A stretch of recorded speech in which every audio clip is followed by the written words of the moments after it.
नमस्कार दोस्तों, हाल चाल भोजपुरी में आप सभी का स्वागत है। दोस्तों, खेसारी लाल यादव जी के बहुत ही पुराने राइटर, जी हाँ, बहुत ही पुराने राइटर पवन पांडे जी का लिखा हुआ गाना आने वाला है खेसारी लाल यादव जी के आवाज़ में। जी हाँ, खेसारी लाल यादव जी के आवाज़ में आने वाला है पवन पांडे जी का लिखा हुआ।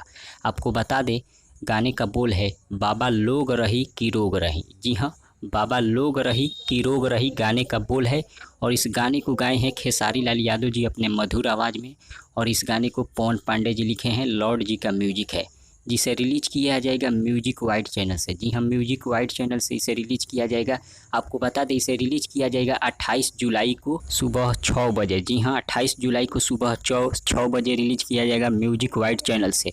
गाना काफ़ी ज़बरदस्त होने वाला है, क्योंकि इस गाने को पवन पांडे जी लिखे हैं। खेसारी लाल यादव जी के बहुत ही पुराने राइटर माने जाते हैं पवन पांडे जी। आप लोगों को कितना इंतजार है इस गाने को लेकर, कमेंट के जरिए जरूर बताइएगा। मिलते हैं अगले वीडियो में, धन्यवाद।